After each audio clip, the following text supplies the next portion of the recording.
Before we start the video, I would just like to acknowledge the traditional custodians of this land that I record my videos on, the Kaurna people. I pay my respects to the elders of past, present, and emerging. I acknowledge their spiritual connection to this land and the way they share their knowledge through spoken and oral traditions that is passed down from generations before, held in the memory and in the culture. Sovereignty was never ceded, always was, always will be, Aboriginal land. Gonna talk about science a little bit, so this should be educational for you. I guess with the subject of climate change and how to stop it, because we don't really have long left to reverse the effects. We're nearly at a point of no return. I guess with this conversation, I've seen some concerning points, and they're usually brought up by people who think that those who talk about climate change are making things up or over-exaggerating, and they seem to have simple solutions to complex problems. But I'm going to talk about here why very specific things that some people are saying in regards to how to solve climate change are wrong. Basically, climate change truthers have learnt that plants absorb CO2. I mean, I think that's a general thing that a lot of people know, and if you don't, now you do. I guess with that, they see plants absorb CO2 and they say plants eat CO2. You know, the whole rhetoric is, why do we need to worry about CO2 emissions when plants can eat it? We just need to plant more plants. I'm just going to talk a bit about that. So this is my area of study, so I think I can clear some things up with this. I also want to talk about why planting more plants won't do a whole lot to reverse climate change, and pretty much the only way to reverse the effects of climate change, or at least stop it progressing, is to end corporate greed, to end the exploitation of our planet in search for profit. You know, plants aren't going to save us. I'm sorry to bring that up, but that's just the cold hard facts of it. Plants aren't going to save us. They can help us, but they can't save us. So a little bit about what I study. I study in a degree called applied biology. So basically what that means is I study biology, and then I also study how to take biological understandings and scientific research skills and all that kind of stuff, and then apply it to real world problems. So praxis, and my major is in plant science. So I guess let's start with why CO2 isn't plant food. So generally what most people know is that plants take in CO2 and then expel O2, which is oxygen, and that gives us the air we breathe. The process that takes in CO2 is this process called the Calvin cycle. It looks super complicated, and explaining it kind of is, I guess, but what you really need to know is that plants take in the CO2, they break apart the carbon compounds and make those into sugars. This sugar provides food and energy for the plant to stay alive. So the plant will take in like several compounds of CO2 at a time and break them up and create these sugars to survive off of. This is part of the photosynthesis process, but at the same time as this, you've also got the plant taking in H2O, which is water. I don't really need to explain it too complexly, but what you need to know about water is that it also breaks up that compound, and the hydrogen is what supplies the energy to kind of get this whole thing running. Hydrogen is a very high energy ion, and then what is left over is oxygen, or O2, and the plant doesn't need that, so it just kind of ejects it from its body out into the atmosphere. So basically what you need to know is plant takes in CO2, creates sugar, plant takes in water, creates oxygen, and that's pretty much what photosynthesis is. So plants don't eat CO2, they eat sugar. But okay, so that, I mean, with that, just that understanding, you'd think, well, like, I don't understand why plants can't just eat all the atmospheric CO2. What you need to understand here, I guess, is think about your stomach, like your human stomach. You get full, right? You can only take in so much food. Well, plants have the same thing, they have a threshold. They can only take in so much, and they can only reserve so much sugar, and they can only drink so much water. They're not just vacuums for like carbon emissions. So I guess this is what gives people the idea that just planting more plants is what will help climate change in the long run. And I'm going to explain why that's not going to work. So, humans or mammals at large take in O2, oxygen, and it goes through our bloodstream, and then eventually we expel CO2. Plants do this too.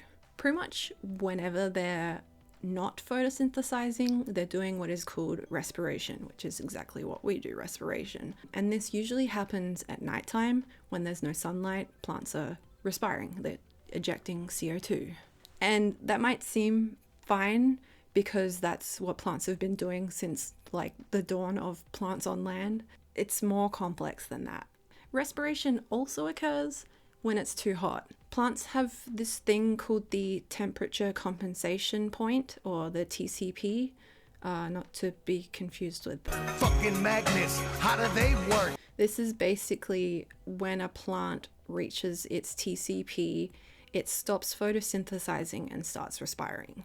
During the day, you then have plants creating CO2 when it should be creating O2. Generally, the TCP kind of kicks in at about 45 degrees Celsius, which is about 113 degrees Fahrenheit. But some plants have a much, much lower TCP at about 35 degrees Celsius, which is about 95 degrees Fahrenheit, give or take. And also generally just any plant under a long duration of heat is going to reach their TCP regardless of whether it's 45 degrees or like 32 degrees. If it's consistently hot, the TCP will eventually meet its threshold. Usually this is, it depends from plant to plant, but it's on average 1 to 3 hours of constant heat exposure, and then this will begin to happen. Not only does this mean that more plants are contributing to this atmospheric CO2 production, the planet continues to get hotter and we're planting more plants and then thinking that'll solve the problem. It's not going to do anything. Like, it won't make a difference at all. It won't make a dent. And worst case scenario, it'll make it marginally worse. So not only do plants then begin to produce CO2 during this TCP thing, during photorespiration, they stop producing sugars for themselves and then they starve. If I break this down, it goes heat and water stress equals photorespiration equals enzymes start to weaken or stop producing equals slowing down photosynthesis, eventually stopping photosynthesis together, equals the sugar reserves declining, equals the tissues and cells inside the plant begin to die, equals plant death. And there are like adaptive ways for plants to cope with this stress. There are certain species that thrive in summer, but at large, it's just not enough. And also, just as summers get longer and more variable, it's very difficult to predict how plant life is going to cope in the long run. So that's CO2. But let's talk about another reason we should be concerned and not thinking planting more plants will solve the problem. A big issue is drought. And there's obvious reasons drought is bad, it's pretty well-known shit. But also there's another factor of drought that is less recognized, and that is the loss of nutrients in the soil. Yes, soil needs moisture and nutrients to maintain its viability and also in turn the viability of the plants planted in that soil. There are things that live in soil, bacteria, microorganisms, fungi, who all play an essential role in keeping plants alive. The most prominent microorganism that is essential in keeping plants alive is called mycorrhizae, which is a type of fungi. And basically what this does in the soil is it fixes the atmospheric nitrogen into a nitrogen that the plant can then eat. So, like, the atmospheric nitrogen can't be taken up by plants. So, like, this is an essential thing, and nitrogen is probably the most important nutrient in plant life. It's what keeps leaves green, and green leaves are essential for photosynthesis, and without nitrogen, we're fucked. Like, and nitrogen is on a global shortage because of drought mainly, and also, I don't know, nitrogen farming. I guess drought's the bigger one. Drought's the one that affects our soil the most. And also phosphorus. We need nitrogen and phosphorus. They're essential. They're very important. Phosphorus is in DNA. It's super important. Actually, nitrogen's in DNA as well. They're very important things. I guess what you need to know is dry, nutrient deprived soil means there's no bacteria, no microorganisms, no fungi. They can't sustain life. Therefore, they can't produce essential nutrients for plants. And you might say, like, chuck some fertilizer on it. It'll be fine. Fertilizer is very expensive to make, and it's also expensive to make in means of the process involved, not even money. So I don't know if you're aware, but fertilizer is made from decomposing dead things. Maybe you've played Outer Worlds and you're familiar with that storyline where dead bodies are being taken from the cemetery and used in plant fertilizer. Not a bad idea. I might turn that old cannery into a garden. Got ourselves a whole cemetery. Honestly, I would absolutely sell my dead body to a fertilizer company after I die. That seems like a good idea. That seems like a good use for my empty vessel. But beside that, it's a very cost-effective thing to make. So generally, fertilizer is made from dead leaves and plant matter, seaweed and algae usually, and also dead fish.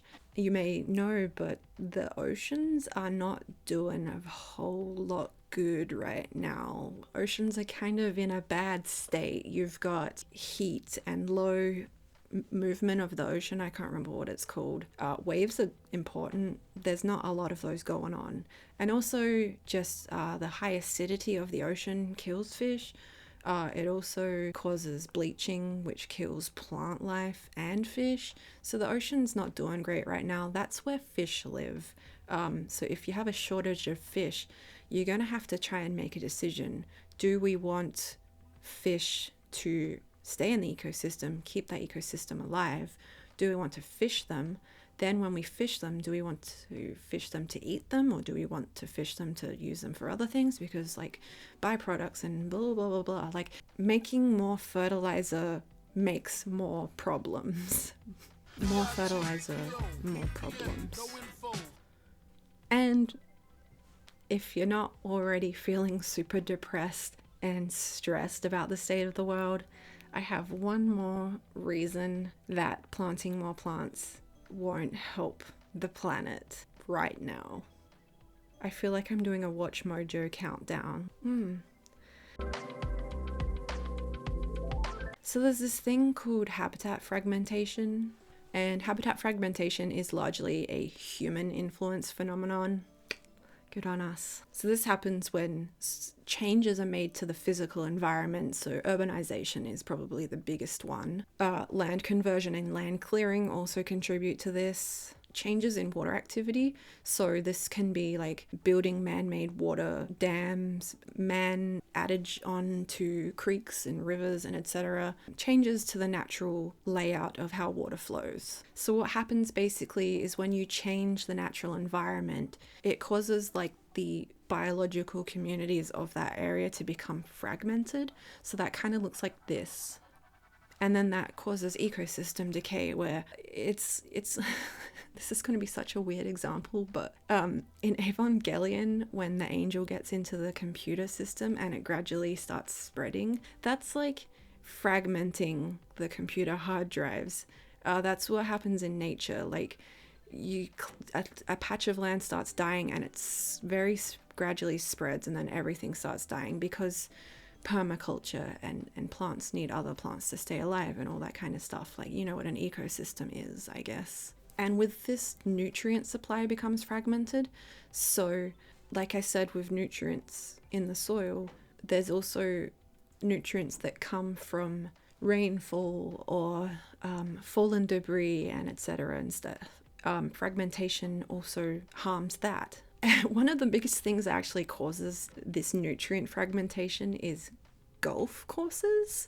It's one of the examples used when learning about habitat fragmentation, because what golf courses do is they use commercial fertilizer to keep the grass green and lush, and then they also use sprinklers. And golf courses are usually plotted near waterways because you basically want to wash away any excess crap. It's crap to them, it's not crap to the ecosystem, but this happens generally, like the water runoff essentially from these sprinklers and fertilizers and all that stuff goes into the water stream, and the water stream will pass through like native ecosystems, and it doesn't wash the nutrients into the ecosystem, it actually just leaches whatever is there and washes that away. And then another problem comes from that, where all these nutrients that have been leached from elsewhere or washed away from elsewhere end up in the ocean.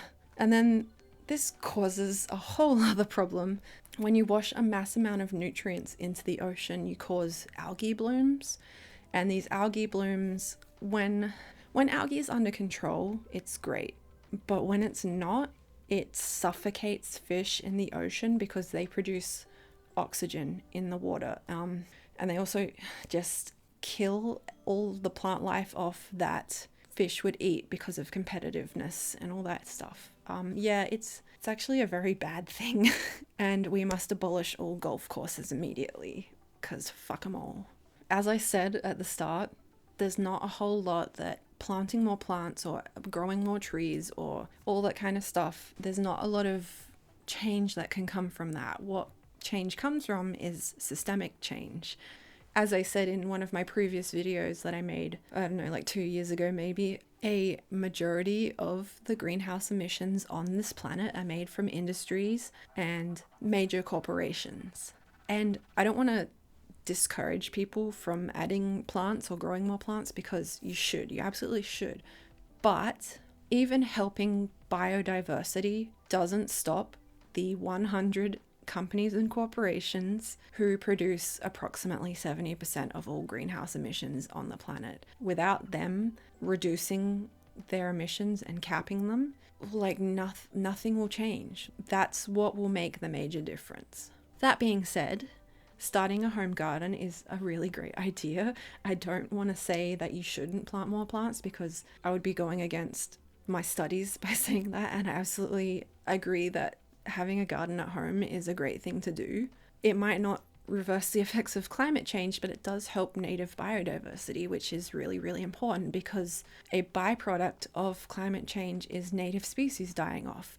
Also, a byproduct of colonization is a lot of native species being killed off by introduced species. So it won't save the planet, but it will save your native ecosystem.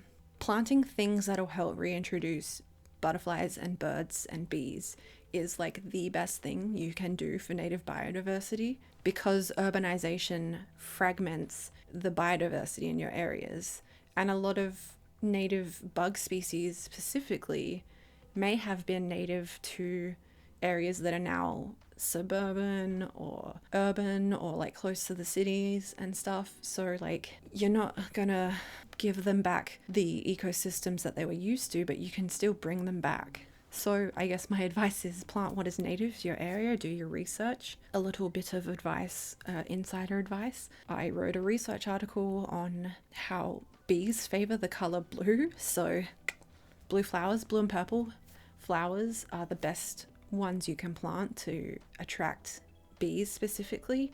Native bees in Australia are so cute and also nowhere near as aggressive as European honeybees. So I do love bees. That's a bit of advice there for you. This goes worldwide as well. Like, bees have been documented worldwide to prefer the color blue and purple. So keep that in mind. Another thing to keep in mind is to weed your garden regularly. Weeds are not our friends. Weeds steal our shit from our gardens. They are not good for the planet.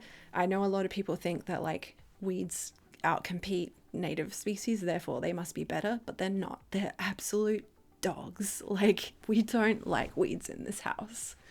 And I guess to wrap this up, I wanted to talk about why I'm talking about this. This isn't like a super fun video or anything, but it's like an important thing to talk about. Another facet of my degree is called scientific communication. Basically, scientific communication is taking complex understandings of things and breaking it down into layman or like common, dialogue. It's so that you understand why it's important. A lot of bread tubers tend to forego scientific communication when they talk about things, and it's not good for anyone other than their ego. Explaining things in common ways and easy ways to understand is the best way to educate people, and it's been proven. I don't want anyone to be confused by things, so I really like to break things down and make them simple while still maintaining integrity to what it means and what scientific reasoning behind it. So if you do have any questions or need me to explain anything further, you can comment and I'll reply. I like to reply to comments, so if there's anything you need explained a little further, if it's within my knowledge, my range of knowledge, I'll reply and I'll make it as easy as possible to understand. Thanks for watching. Again, I know it's not super fun, but I hope this information was useful to you and you can tell others and we can Jeff Bezos. Thanks for watching. Hopefully this wasn't too doom and gloom and depressing. I tried to make it have some positive notes, but yeah, it's pretty heavy. So I hope you're not too depressed after watching this. Just want to say as well, I've got a new Patreon bonus, which is pretty much available for every level patron.